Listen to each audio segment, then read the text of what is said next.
1. And we're on. How's everybody doing? Good evening. This is the Big Things Going On podcast. We are here with the one, the only, the beautiful Janea. How are you? I'm well. How are you? I'm doing good. It's good to see you. You know, it's been a crazy week around here, you know. Yeah. But everybody's doing okay, though. That's what matters. So how you doing? Where, you know, what, you know? How am I doing? Yeah. how much sober time do you have? Because you're ahead of me. I will have 6 years in July. No shit. Yeah. That is awesome. Good for you. I'm at 3.5 years. Right on. I thought you were like 4. Wow. Yeah, I celebrated my 5-year. We had a little party here. I remember I missed it. Yeah. I missed it. I'm sorry. No, it's all good. It's all good. So tell me about it. So what's going on? What got you here? You know, because you're doing great. Every time I see you, you're doing great. You know, you have a good attitude. I think attitude is important. You know, you gotta have a good attitude with sobriety, because if you're negative, you're gonna get sucked right into it. You know, right. So tell me about it. You know, where did we start? Well, you know, when I made the decision, a decision, I guess you call it that.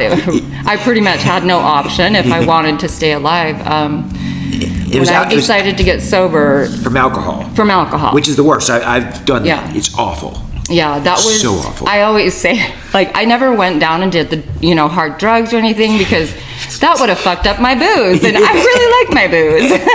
You didn't take any pills or anything with it? No. That was my thing. Percocets and freaking vodka, you know. Yeah, vodka was my baby. I'd go through a half gallon a day. Really? Yeah. Really? Like toward the end for like the last month, but I was at half a gallon for not a gallon, whatever it is, halfway, and then towards the end, it was like the next morning I'd wake up and have just enough to like kill the shakes. Yeah. Dump it on ice, put a little bit of orange juice to make it honest, you know, and fucking throw it down, you know. You wake up and you're like, who the hell stole my vodka? Yeah, I know. Oh, wait. Like, holy shit, my head is killing me. Yes. You know, it's weird because like heroin addicts, when you wake up in the morning, you're like, where is it? I gotta get good, you know. It's like the morning when you're on heroin, you wake up and you don't have heroin. You can't just go to the store and buy some vodka or buy some beer. You can't do it. So you gotta call the Hondos, go see the Hondos, you know, and just fuck. You gotta be. Yeah. It was nasty down there, you know, and they let that shit go for so long too. Really? I don't know anything about it. That sounds crazy, Keith. I mean, they would have. I mean, I was out there working with them. They would have 40 or 50 people selling heroin. Really? They'd have it from Second South, kind of before Greyhound, Second South, and it went all the way with Rio Grande down to the end, and it was just filled. Like I was down there for a while, then I left, and I was down in Murray, you know, doing business down there, and everybody's like, dude, you got to come downtown. You'll make so much money. You were dealing. Yeah. Really? Yeah. See, I didn't know. I love getting to know each other. Toward the end, I was dealing, and I was working with my buddy Andy, and we had a girl Sarah she would hold a lot of our stuff, and it was right toward the end of the day, about 6 o'clock. That's when we'd work till, and I had everything was in that bag at that point. We put the money and everything. It was $3,600. They said it was $1,600 in the report, so they took money, and then they had a bunch of balloons in there, and they came out of nowhere and went to me and went to Andy, and they said, Andy, who's got the backpack? Where is she? And I just put it on. Right. So they were waiting. They were watching us from a building, and they wanted to wait till I got the backpack on, and then they came in and got me. And they got Andy at the same time, a block north. Yeah, they cuffed us both. And, wow. And I didn't know shit about going to jail or anything. Like, I've been to jail in college. Like, I drank too much, and I spilled a drink on a cop at a football game at Alabama. You know, that's stupid shit. But this time, when you get caught with, 50, 60 balloons of heroin and another fucking 20 of crack cocaine, and then I had an 8-ball of meth in my pocket. So they hit me, but they hit me twice. They put the heroin and the crack together, and then they hit me on the meth for just. Actually, no, I take it back. They gave me two with intent, distribution with intent. 2 of those felony 2s. Which I got arrested but drug court, because the drug court cleans my record. So all my drug charges gone. I'm not a felon. Really? Yeah. That's amazing. Yeah. Are you glad that you got caught? yes, I would have died. Yeah. I was doing so much dope, and when you have that much dope, it's like, and when you're moving it like that, like once I went downtown and started making real money, that's when things got better for us. Ashley would stay down, in Murray, with her friends, and like I'd come home every night. This was a real job. Yes. So you can tell this is foreign to me because I didn't ever go down that road. Yeah. Thank God. Because I know. Yeah. It's fucked up. Like, if alcohol could do to me what it did, I just showed you that picture of, it's the worst. I think it's the worst, alcohol. Yeah. That if I took on hard drugs, I would not be here. I know that. Yeah. It's a journey, that gets us to, where we get better. And, it's just, I love the community we have here. We have some really great people. We lost Miles, that was tough, that was hard, but life goes on. Life does go on, and it's a stark, reminder. Yep. Of our own recovery, and Absolutely. Are we towing the line? It makes you look at yourself and where you're at. Yeah, and it also does. want to support, our community more. Yep. Absolutely. Because he's not the only one struggling. There's nobody's above that line. No, like he was. none of it. Miles was like up here, and the line was here. Oh yeah. And once you get there, you're helpless. You can't do anything. No. And I've never been there. You've never been there. I mean, you might have. You saw my Right? picture. You saw my picture. you might have been there, but you were at a place. You were at a hospital though. Yeah. Miles had just gotten back from the hospital. Yeah. And he had 4 days till he did get his eviction notice. It was 30 days eviction for just being stupid. Being stupid one too many times, and people got sick of it. Yeah. So. Well, there's some pretty big stupids in there. Yeah. but aren't we all stupid sometimes? Right. I mean, fuck, the story I just told you, that's pretty stupid. Oh boy. I could tell you. So I guess Janea's interviewing me tonight. No. Right. So tell me about you. How did it start? When did it get bad? Like, how could you? Was there a point where you look back and you're like, that's where it started? That's where you're drinking, and then that you had that moment where you just fall. So what was it for you? Well, I didn't take my first drink until I was about 30 years old. What? Yeah. I do heroin until I was 31. I had never done anything like, nothing. Yeah. And I was working for a 5-star bed and breakfast. Oh, wow. And they had Jaeger. Like in the bar, and I was this non-drinking bartender. Hell, I could pour a drink. Oh, you bartended? Yeah. Yeah. Oh, yeah. That's what I've done the majority of my life is bartending. I was in the hospitality business for a while, like in college and stuff, and worked at a really fine dining place. And I would bartend usually on the weekends. We had a big crowd when there was 2 of us. Yeah. Me and this girl Kim, but I loved it. I loved bartending. Oh, you know what? So you're doing it, not drinking. I would, for the first hour, I wouldn't drink. Then before you know it, I'm like. Right, I'm taking a shot. Well, yeah. We when I was bartending in Vegas, and we'll get to that. But yeah, you're encouraged to drink while you're serving. Yes, absolutely. But I remember working with some bartenders, and they were like, Jaeger, it's just like cough syrup. Like, just try it. So I thought, okay. And sure enough, it was like cough syrup, and it made me feel good, and I went to sleep. But over time, and I was not good. Sorry. I was married at the time. I had 3 kids, and you've had 3. I didn't know you had more than 1. Yeah, he's such a nice guy. He's such a doll. He is such a nice. Like every time I say, Keith, how you doing? Good to see you walking. He's so positive. And, and I, right when I met him, I'm like, she's done a good job with him. Thank you. Because he's a great kid. He's amazing. And you've got to be proud of him for just being who he is. And it'd be interesting to interview him sometime on on the child of an alcoholic. Yeah, it's just what they go through. We talked about that with Ronnie, having Ronnie and her daughter on, because Ronnie's been on once before too. So, yeah. But yeah, go ahead. I'm sorry to interrupt you. I'm trying to think. We were. I tried to. Okay, yeah. you're bartending. Yeah, had a little Jaeger once in a while, and I would innkeep, so I would spend the night. So it just started with like little bits. Were you always staying there? Is that where you were living? No. Okay. No, just on like maybe a couple nights a week. Okay, gotcha. But fast forward, like I was just kind of like, I could give it, my alcoholism, so that was about I was about 30. My alcoholism, where I tanked, wasn't until about 8 years later. And I mean, I was making stupid choices and I was doing dumb things. What were you doing, man? Because I love that. That's my favorite part. Well, let me tell ya, when I got to Michigan, Earmuffs, big time. I know. Yeah, good. I was. Wait, where in Michigan did you go? Michigan State. Oh, that's East Lansing? East Lansing. So you went to school out there? Yeah, and it's beautiful up there in I Michigan. love it. Summers I love. Yep. Winters were tough. Summers are great, but the beaches up there and There's Kid Rock knows when he's singing about sandbars. Yeah. Northern Michigan. Yeah, he always talks about it. He's a Michigan boy. He is, and he knows a lot about it, you know. Yeah. And he always talks about it, which is cool. Yeah.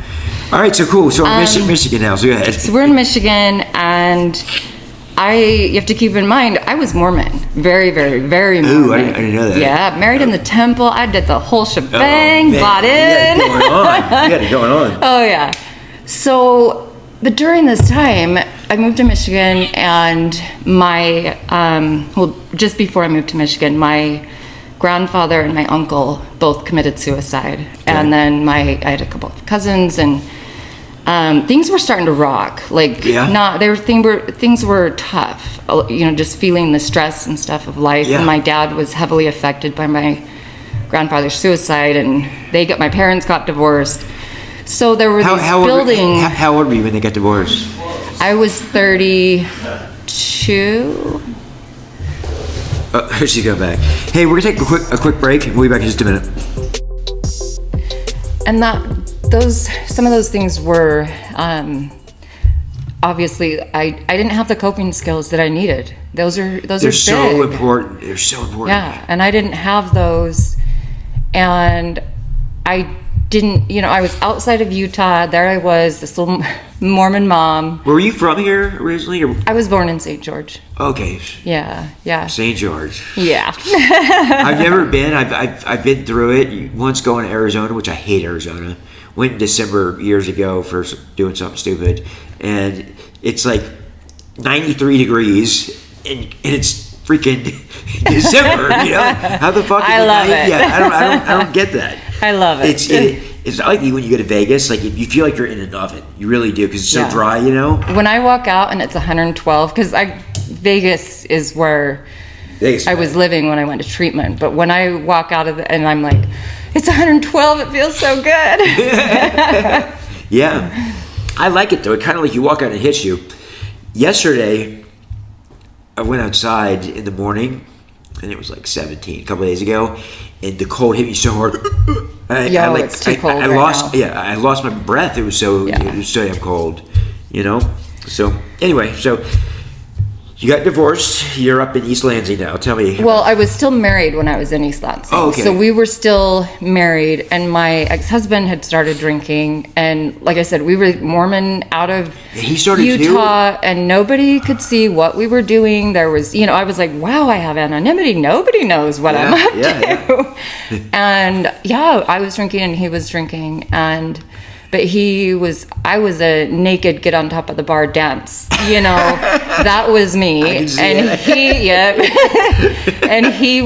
he's a very angry, mean, abusive. Yeah. So I know that. Yeah. During that time, he ended up going to jail twice while he was in law school for beating me. Yeah. He was in law school up there. He was in law school, shit. and went to jail for those things. And so fast forward, the state automatically put in restraining orders. He couldn't come within 500 feet of me or the kids. We divorced. I go back to Utah. Did you have how many kids did you have at that point? We just had the 3. Okay, the 3. We had 3 when we went to law school because we went back. Okay. We had other businesses. Gotcha. So, I moved back to Utah. I have the kids and stuff and things. Like, I would drink on occasion. Here in St. George? I moved back to St. George. Okay, gotcha. That's where my dad was, and I had family support and stuff. So sure. I would drink on occasion, but it was like, go out, drink, have fun. It was still a form of numbing for me, but it wasn't like it. When it was that type of drinking went on for several years, but it was when that chemical dependency took over, and I couldn't quit. It's over. Yeah. You got to that point where you can take a step back, or you can go forward, and there's no turning back. Yeah. You know? And my ex-husband, we were divorced and everything, but he went in for heart surgery and didn't wake up, and ended up on life support for 2 weeks. And my kids had been sat down. My kids were up there with him at the time, and sat down and told them that their dad was dead, brain dead. Oh wow. He ended up waking up. He still has a lot of brain damage, and all that kind of stuff. But that was hard. That was hard, wasn't it? When I found that out, and I found out that my ex and I we don't have a great relationship, and I found out on Facebook that this had happened, and I went and drank, and I got a DUI. I totaled my car. Were you? And I did you get wasn't- roughed up in that, or because I know you've had your issues with your back and stuff? Yeah, no, None of that I was don't know in- nothing. Like, to this day, if I could go and thank the people who called me in, I would go and say thank you for saving my life, and who knows who else is.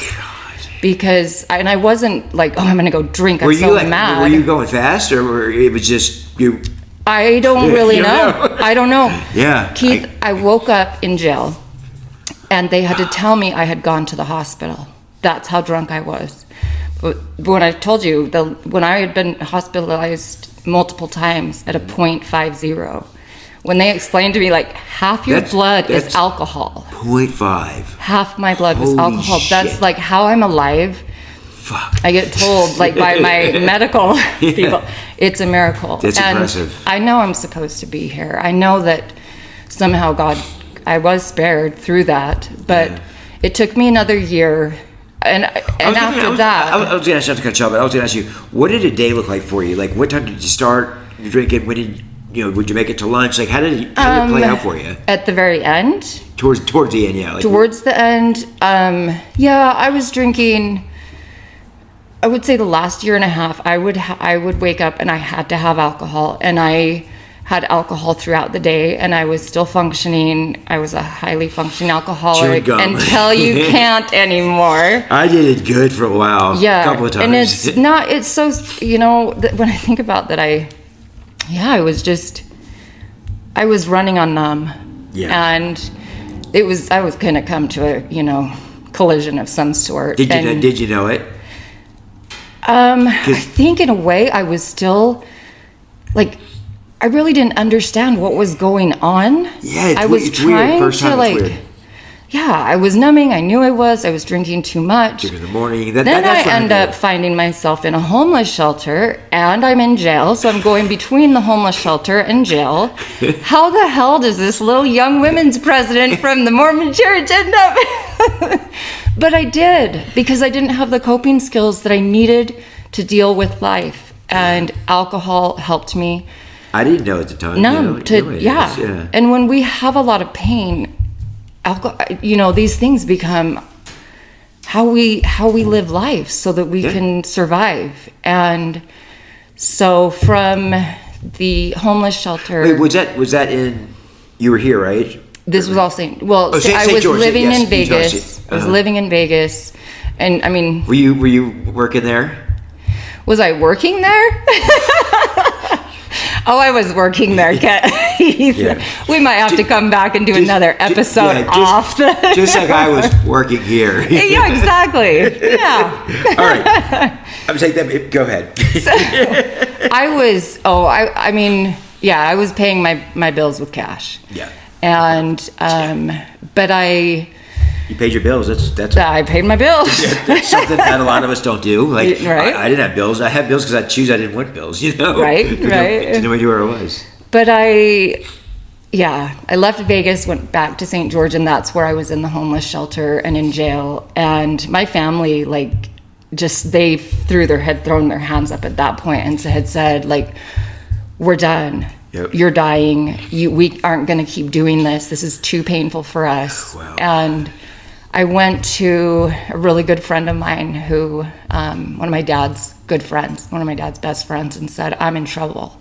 Okay. He's an attorney, and he actually defends, like, he's an attorney for DUI? DUI, drug, all that kind of stuff. And Yeah. he said, he goes, I really think that you need to go to the Salvation Army. And I was like, what? I had no money. I had nobody to tell me that if I could have gotten on like Medicaid, that I could have gotten to a treatment. I didn't know. When I got my insurance, like, God, now I can go get all my surgeries and, 2 new hips and a femur. Right. I just wanted to go to treatment. My bill was over 6 figures, Mine too. Yeah. Mine too. It was bad. So anyway. But so the Salvation, are you familiar with it at all? A little bit. You work to live there? You work in their warehouses. So I went down to LA. He was able, Were you were getting sick though? You were drinking still when you were there? I was still drinking because we had to stay like dry for the homeless shelter. Yeah. But I was bare knuckling it, trying to just, I can do it. And of course, the day before I go to treatment, I go on a bender to Mesquite. Hell yeah. Smoking weed and drinking. Hell yeah. Ended up in a hotel room for 2 days. Don't know. Sounds like one of my stories. Yeah, and I can laugh about it now, but there have been times when I'm like, have been so how could I have let myself go to that point? So it does feel good. I don't romanticize it or think that it's funny, but it does feel good to finally be able to keep laughing. Hell yeah. So and I did look at like spa rehabs, and I call them equine therapy and all of these things, and I thought, how was the warehouse? Were you working there in the summer? Oh, I'll tell you. I want to hear all about it. So, but I knew that if I didn't do something that if I went easy, it wasn't going to matter. And I walked into that treatment center, and my exact words were, I don't want to just Is stop that the drinking. Salvation Army? Yeah. Okay. Yeah. Gotcha. And I said, I don't want to just stop drinking. I want to change my life. Good for you. And I can sit here today and say that's exactly what I've done and I'm doing, you know. Yep. But it was, when I hear other people talk about treatment, and I'm like, no wonders this thing worked for me. I mean, we got up at 4:30 in the morning every day. Yep. We worked for 8 hours a day in their warehouse. I was in downtown LA in July, in August, God. September. That's disgusting. It was, and I was a sorter. So can you know, people are like sending in their donations. People don't know the difference between garbage and donation. They don't. They have no clue. And I can't even tell you, like, the stuff that it was horrible. The stuff we would have to sort through, and we had to do it so quickly. I mean, when they said Salvation Army, I didn't equate like, Army, Janea, this is going to be hard. You think it. But it was like we couldn't have a single hair in our hairbrush. We couldn't have one single thing out of line in our drawers. Whoa. We literally had to bounce. You could bounce a quarter. They taught us how to do, the bed, how to make your bed. So everything is just, every hanger on your dresser had to be. But I needed behavioral modification at that point. Well, you said you went and said, I want to change my life. So, I mean, that's and I went to the right place. Peanuts? I'm good. I'm good. I always have peanuts on the podcast for the guests. Nice. But I'm getting turned down. So, all right. So go ahead. So, yeah, I did. I went there, and so we would work until like 4:30, 5 o'clock in the afternoon, and then we would do treatment at night. And so wait, so you worked till 4, and then you had to go do treatment stuff? Yeah. Oh, yeah. Oh, wow. Yeah. Tell me about that. We after work, we would then go do classes, groups, peer support type stuff. We'd have panels. We would work steps, and we went to church 3 times a week.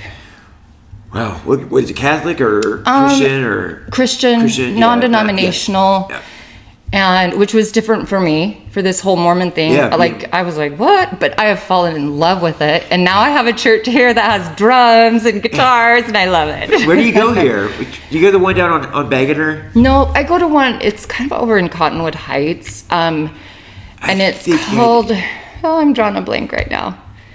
I'm drawing a blank, but I love it. And I know what you're talking about. I don't there's no judgment. And honestly, they talk like a lot about recovery stuff, even though it has nothing to do with recovery. Our friend Tisa, she's a moderator for a couple of our boards. on Facebook and Instagram. Oh, cool. And she's doing Bible studies. Like, she's at Bible school right now, learning more. Really? And she's Really? down in Vegas. But I met her through Andrew, and she's got a lot going on with her, and she's, she can't work, but she has the brightest spirit of anybody I've ever met. Oh, that's cool. And she used to be a Catholic in New York. She was raised that way. And she found God through, her Christian church, and she's there every Sunday, and just killing it. She recorded a segment for Miles, and she didn't even know Miles, but she recorded a segment like for all of us, like, hey, let's pray for Miles. I didn't know, cool. but people I care about knew him, Yeah. So she sent me that a little while ago. That's way cool. Blessing. Yeah. So I appreciate everybody kind of putting in for it. It was fun. So that's awesome. So all right, so we're in St. George. We're at recovery now. So yeah, well, I finished treatment there in LA. Okay. Well, it was a 6-month program. I actually God. didn't get to finish. With my spine problems, which I stayed there and tried to stick it out and be so tough, having no idea that was now. Me. That was me too. Since I've been sober, I've had 3 in those last 5.5 years. I've had 3 spine fusions. And I'm sitting there trying to stick it out. I called you. I called you for the podcast, and you're like, I'm in the hospital, and you're having spine surgery. I'm like, what the fuck? She's having spine surgery again? Yeah, I know. So does it hurt when you walk? Oh, it totally hurts when I walk and stuff. But before they did it, I'm so grateful, and they've done my doctors have been amazing, and I'm not in a wheelchair right now, and I know you can relate, but yeah. Oh yeah. But I'm trying to think of we were talking about the just what we would do treatment afterwards. Yep. It was brutal. Yeah. Literally, it was brutal, and all of this was so foreign to me. I'd been to one AA meeting before I ever went to treatment. I walked into that treatment center going, I don't think I'm an alcoholic. Am I an alcoholic? What is an alcoholic? That's how we are. Hey, look at the board. Did I spell your name right? You did? Yeah. I did. Nice. Nice job. Big 9. Yep. Yeah. That'll be on the cover of the podcast on YouTube. I like it. Yeah, we'll get it. So, all right. So treatment at night. It was hard. Treatment. It was hard. What time would you go to? 10 o'clock. We would go until 10 o'clock. Lights out. I had to be out at 10:30 because we had to be up at 4:30. Damn. So if you didn't, it was hard. They would give us. God, you had 10 minutes to eat. So if you did not hustle your ass from the warehouse and so you wouldn't even wash your hands, and you're digging through crap. Yeah. But we couldn't. They were rough, and I wish more people would say, "Hey, this works." Yeah. But you should know what you're signing up for. Yeah, absolutely. Because if you didn't get in line, you didn't get to eat. Yeah. You're down to 2 minutes. You ate what you could in 2 minutes. And I hated it. hated it. Oh my gosh, that's horrible. But I don't know. I could do it. When I'm in my right mindset, I can do it. But still, you were there wanting to change your life and everything, and then you're doing all this. You're like, holy shit. Yeah. But I needed it. Of course. When I stayed for a little bit longer after treatment, I stayed in a sober living that I found the most incredible sponsor while I was in LA. I still am in touch with her. How was today. the sober living there? Was it? It was pretty cool. Yeah. I don't have anything to compare it to. Yeah. But we were right by Anaheim Stadium, by the Angel Stadium. Oh, cool. So we would go, they would give us tickets. Anaheim's nice, huh? Yeah. Oh, I enjoy it. We could see the fireworks every night from our... Oh, yeah. That's awesome. Yeah. So, I love watching baseball, So y'all go to the game. Baseball's my favorite. Yeah. Yeah. So they would actually give us free tickets, and we could go see... I was a Cubs fan growing up. And the reason, because we had WGN, the channel that they're on, Channel 9. Oh, yeah. And in New Orleans, they would show that. So I forgot the name of it, but there's a bar in New Orleans where all the Cubs fans go, and they watch every game there. Really? Yeah. So I love New Orleans. I grew up listening to Harry Carey. He was my idol. He would sit there, be slurring his words, playing the game. He was a drunk, but yeah. Baseball's the best. Baseball's the best. I like baseball too.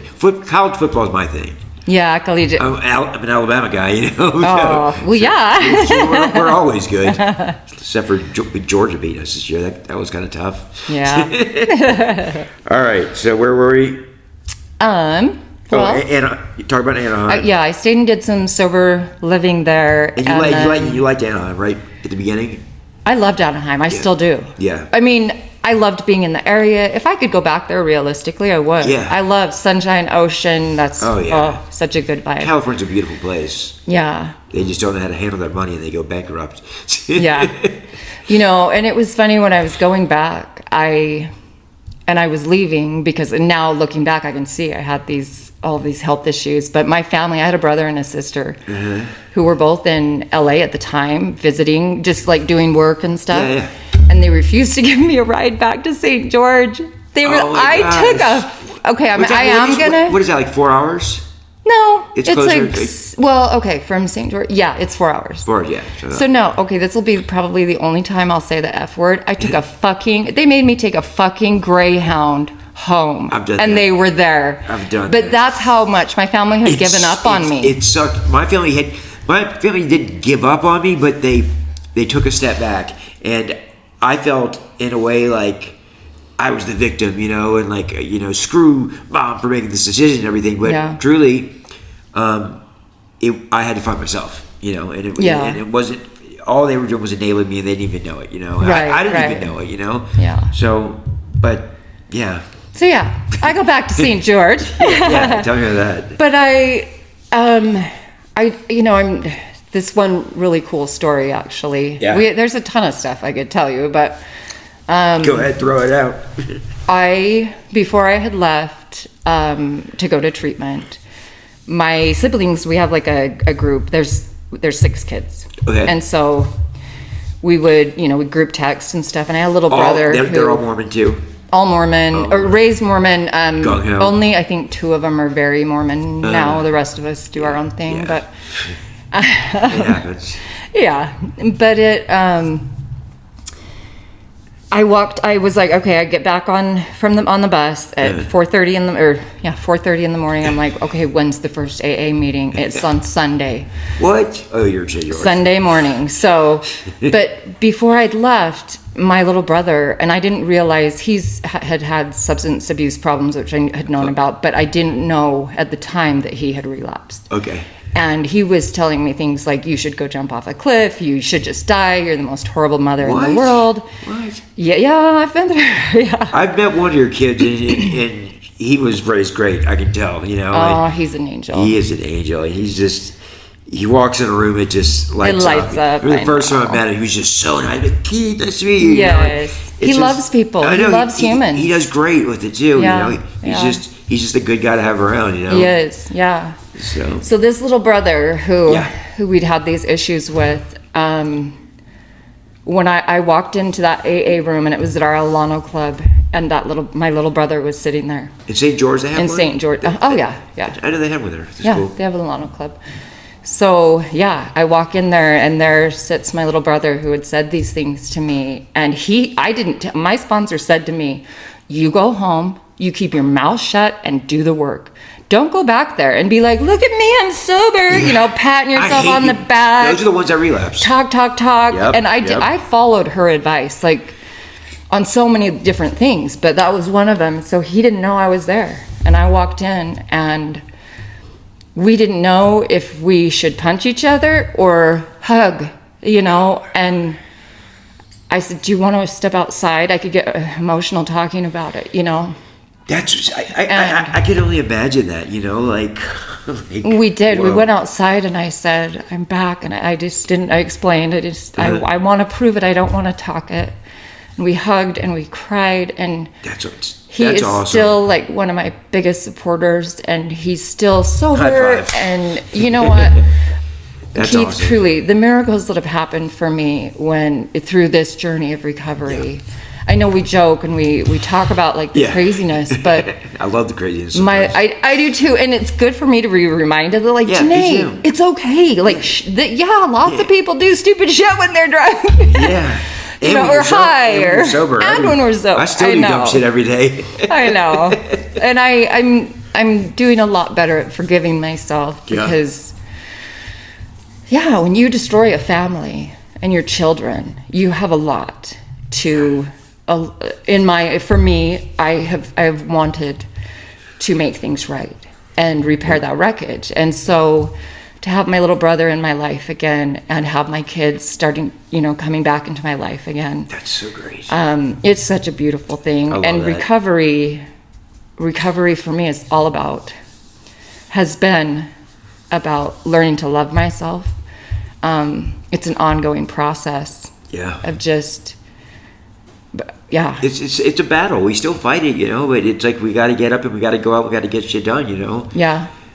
Even on days where I don't really have much on my agenda, I'll still find something to do, because I'm writing a book. Oh, that's cool. It's called Time Flies When You Do the Right Thing. Oh, I like that. Yeah. So I've started, and it's 9 people, big things by 9. So, Yeah. And so it's 9 people that I changed their names, and all the events that they've experienced, that I've experienced, I'd interviewed most of them. We all threw it together and we mix them up.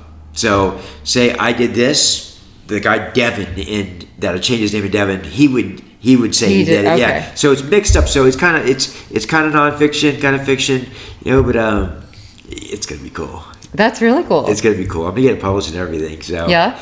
I know some publishers. Yeah. Do you really? I really do. I actually You're my. am working with a publishing company right now. Are you really? Yeah, we can talk later, but yeah. Okay, well, that's good. that's really good. Working with them to do, I'm doing an internship Oh, for really? doing virtual book tours. That's cool. How does that work?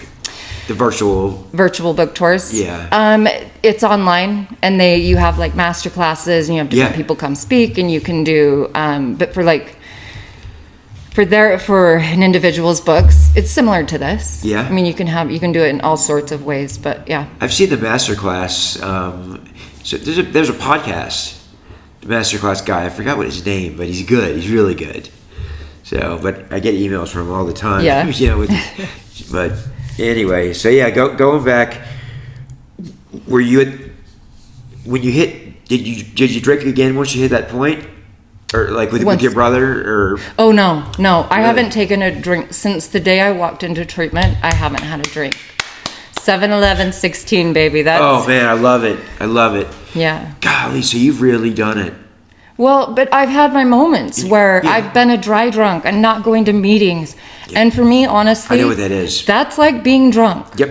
Going back to that, because I'm like, I'm not treating people the same way that I, with love and respect. I'm not treating myself with love and respect and understanding. And so, I definitely, for a girl who honest to God, couldn't go 5 minutes without a drink, to go 5 years. And I know it's all because of the work and the connection that I've made with my higher power. Are you still going to AA or? I don't go to AA specifically. I think that we're going to be starting up our AA meetings because I was running the AA meeting here for a while, and then my health's better, and I think we're going to start that up again with Tiffany. Awesome. Yeah, but I actually, and I'm going to put in a huge plug. Please, I wish that people. This has been a savior for me through COVID. The app Clubhouse. I've heard of that before. Okay, it is. They have the coolest recovery meetings. Club box, you said? Clubhouse. Clubhouse. Okay. And you can go onto the app, and there's rooms all different. It doesn't matter. It could be sportings, art. Yeah. Sporting, art, whatever.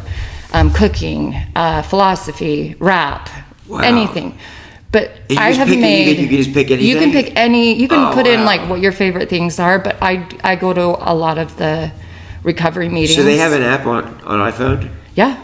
Okay, I'm getting it. It really is, and you can just pop in. You don't have to say anything if you want to just listen. So there's people like talking and stuff, and you can. Yeah, you can chime in. You can click on. So all the different topics. There's people chatting about all of them.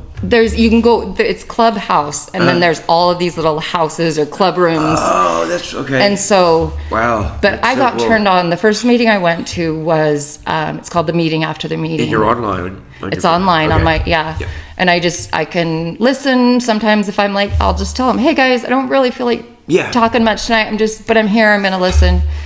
That's great when you have spare time, you know. Yeah, to do that is I so can put cool. it on 24 hours a day.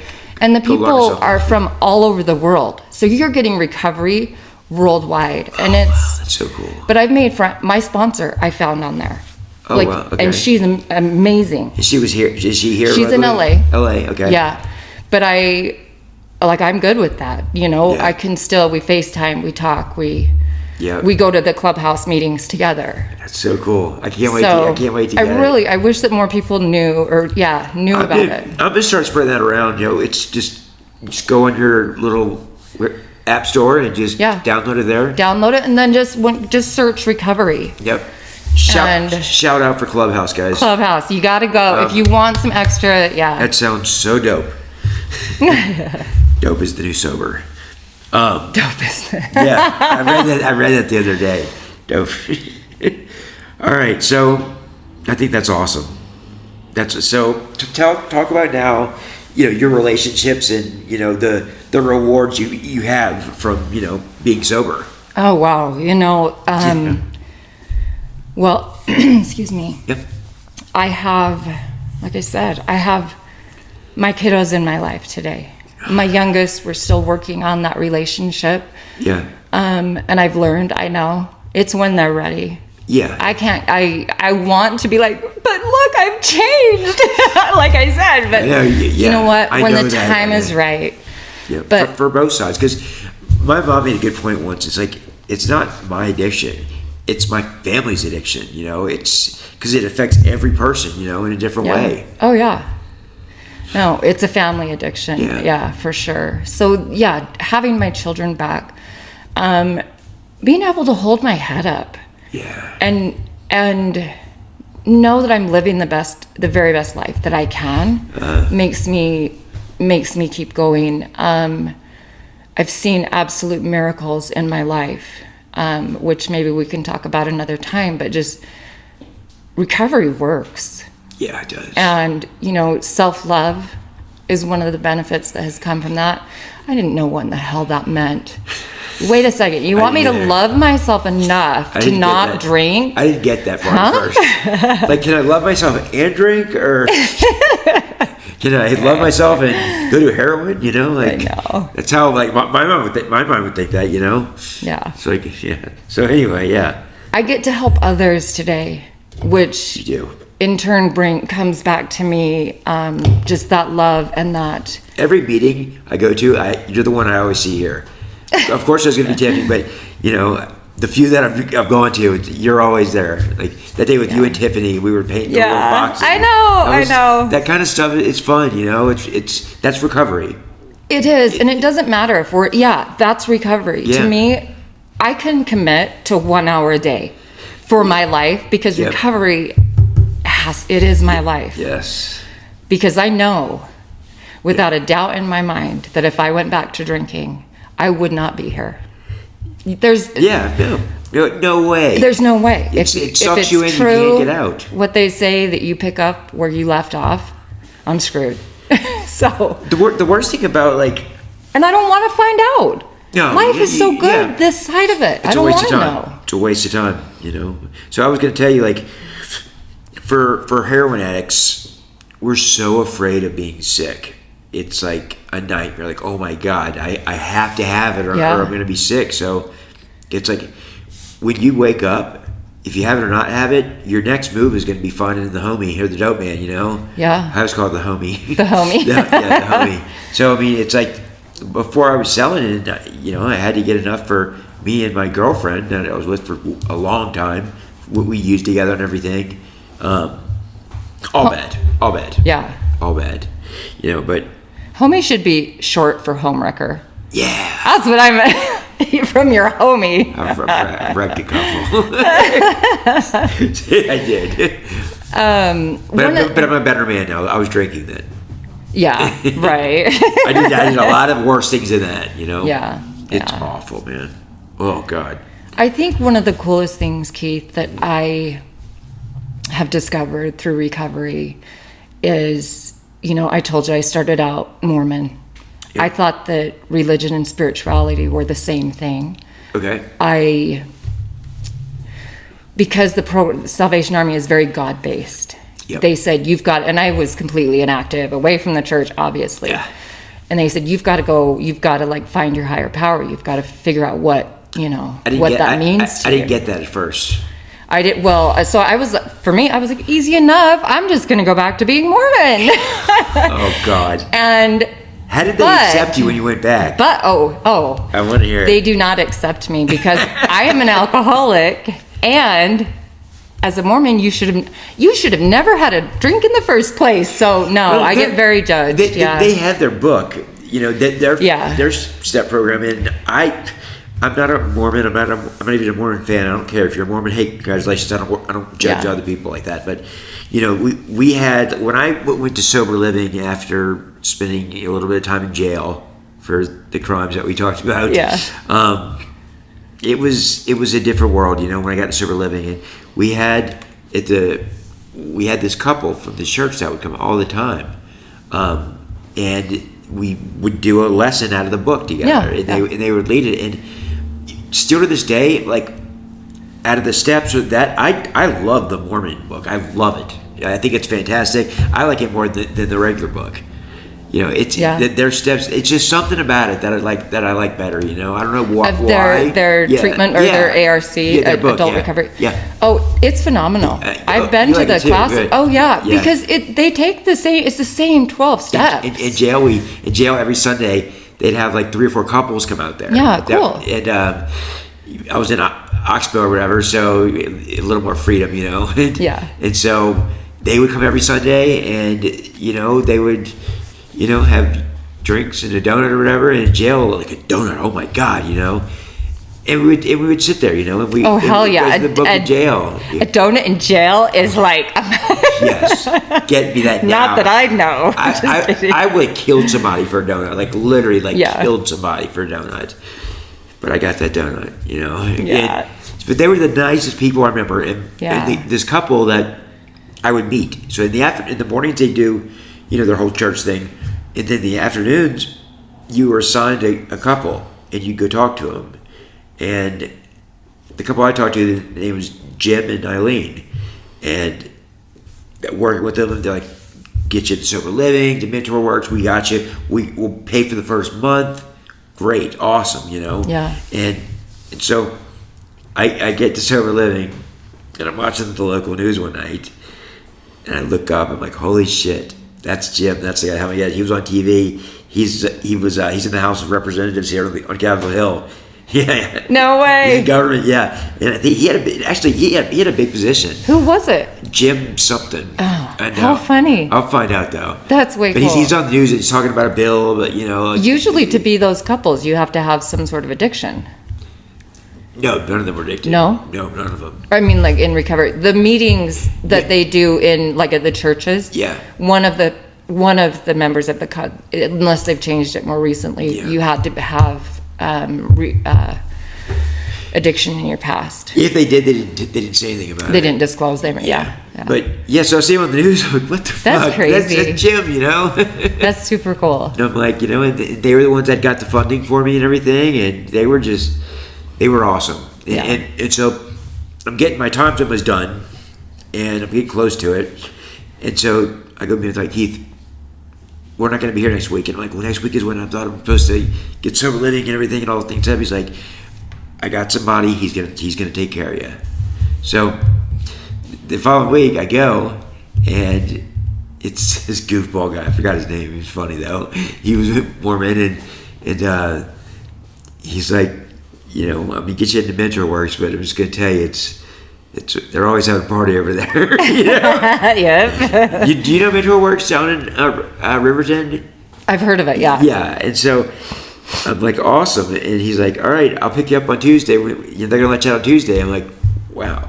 So this guy's the homie now. So the homie picks me up, and he gives me his phone number, and he says, why don't you come to church on Sunday? So I'm like, all right. And so I'm like, what do I wear? I got these. I've been on the street dealing drugs. T-shirts and hoodies, and he comes over and he's like, here, gives me a suit. I think that's a nice suit. I still have it. Oh, cool. And so I go to church and I go sit by him, and he doesn't talk about much. He's, we're just enjoying it. And I ended up going that month. I went to church every Sunday over there just because it was me who made that decision, because they were funding it, paying for me to live in Mineral Works.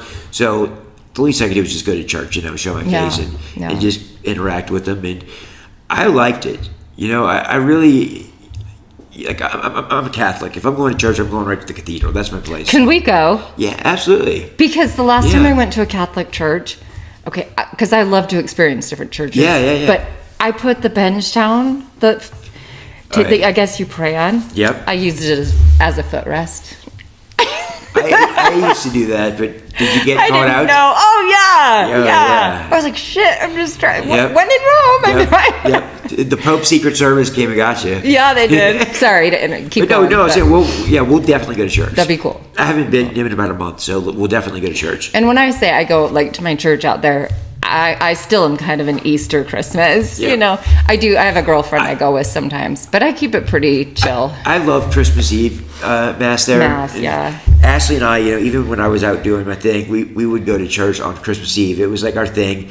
We'd go to church, we'd go out and have a nice dinner and everything. And that was cool. We did that every year. And, I remember the last time we did it, about 4 years ago, walked out and it just started snowing. Do you go to the big one up here on South Temple? Oh, yeah. Okay, I've been there once. I want to go back. I love it. It's awesome. It's so nice. They do beautiful Christmas services. Yeah, I really like it. So we'll get to that for sure. Okay. So where was I? We were talking about religion and. Yeah, religion. Like I said, I like the Mormons. I really do too. I respect them. I think their focus on the family stuff that's the best you're gonna find. Yeah. But it's just, I feel like they get a little too involved in your life.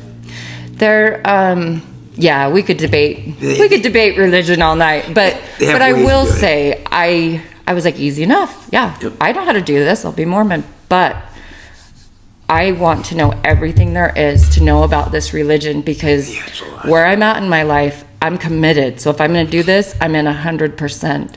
Sure. And I will tell you, I started to investigate, started to read. I wasn't reading anti-Mormon literature. Yeah. I was reading facts. I was reading documents from back in Joseph Smith's era. Wow. And you went way back. I went into the biggest faith crisis and was like, everything I thought I knew, I don't.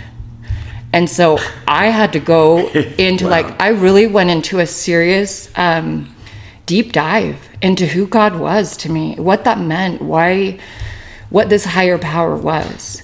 And it has been the most beautiful and rewarding experience that I could have ever asked for. Really? And today, the God that I know today is all loving, is kind, isn't beating us up, isn't even with, I really truly believe that he, she, they, I don't know. Yeah. But I went from being Mormon to being atheist to now being like, I love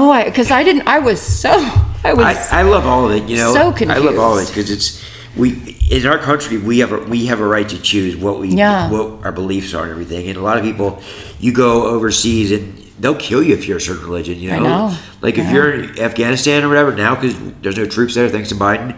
I had to throw that in there real quick. Not touching it. So if you're over in a country like that and you're not Muslim, they'll kill you. Even in Europe, some places they'll do it. It's like those people think different a lot. Yeah, it's totally the opposite. Like they think you go to heaven with 19 virgins. I'm like, it's fucking disgusting.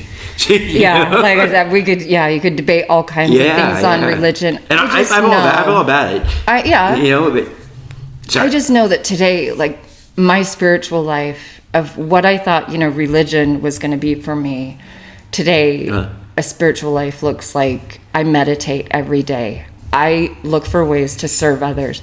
To me, that's what this is about, is loving others, learning how to help each other. Sometimes it's as simple as a smile. Yeah. But to me, that's where spirituality, if you really want to grow, start serving other people. Oh, absolutely. Absolutely. I mean, like this podcast, I do this for the people, in recovery.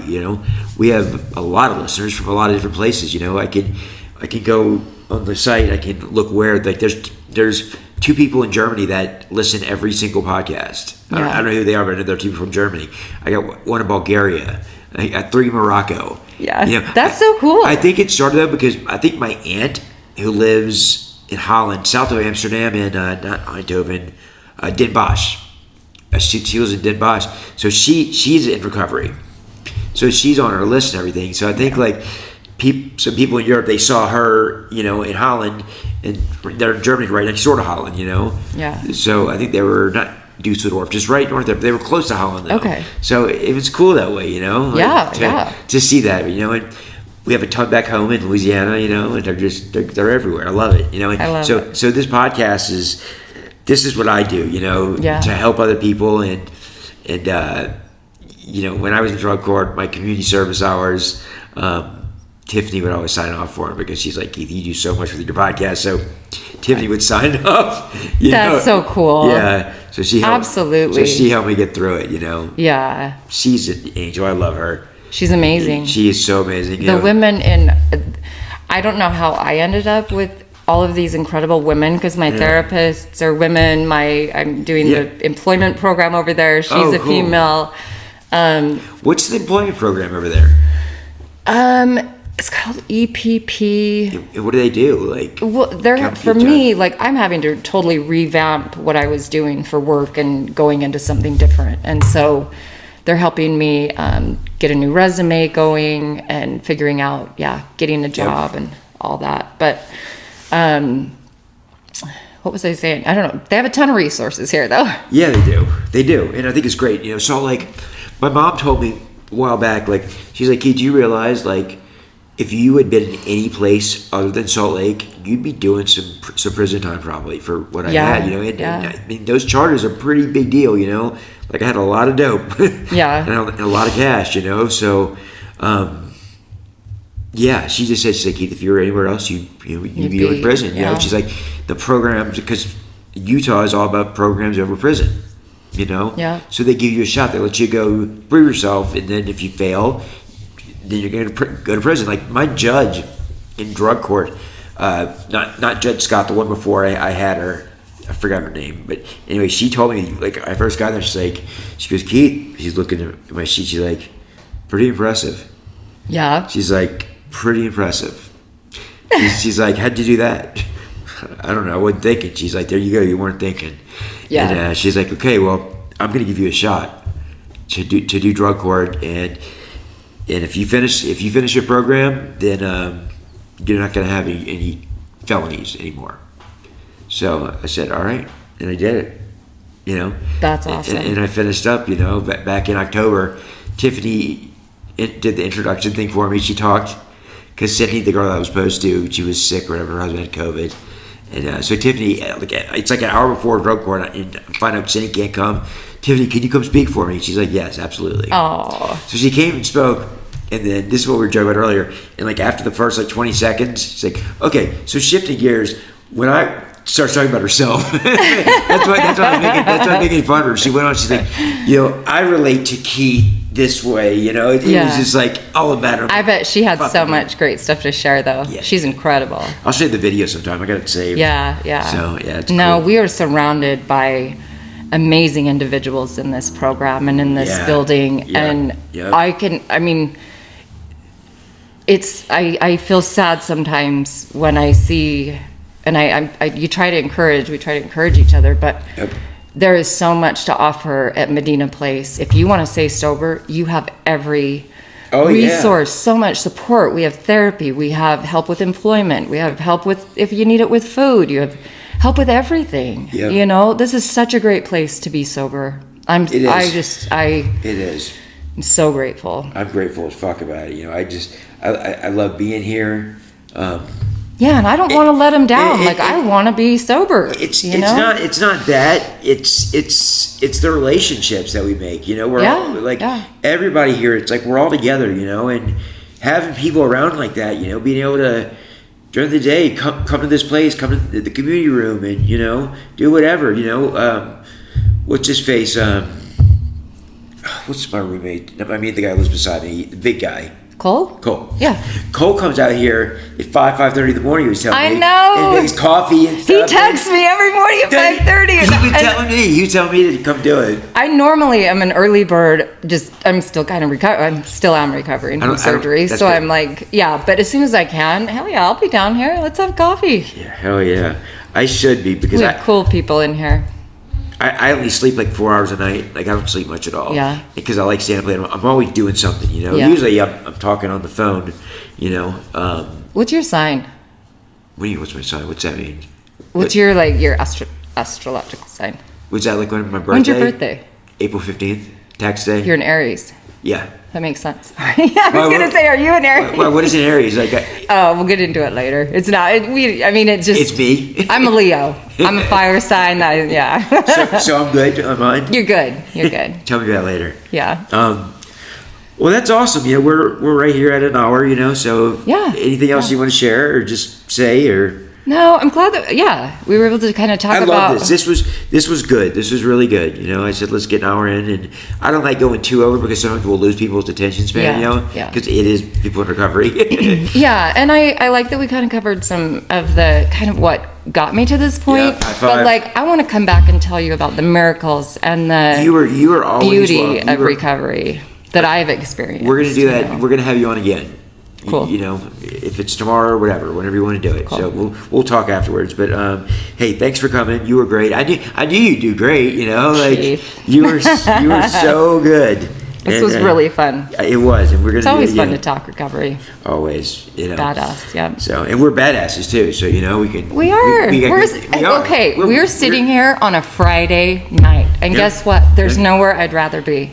No kid, not the same way. If I can, cheer on My recovery. girlfriend texted me, and I'm just like, Oh, you're like, I'm with. I started podcasting. She goes, "You're always podcasting." Because sometimes I'll say I'm podcasting when I'm not. You know, so. Yeah, but I got my superstar tonight, so Yeah. I have to like. Yeah. Hell yeah. Yeah, I'm kind of a big deal, you know. Right. Keith, you're awesome. Thank you for doing this amazing you were podcast. awesome. Yeah, we're gonna do it again soon. Hope everybody enjoyed. That was Janea. I learned how to spell her name today. So have a good night, guys. See you later.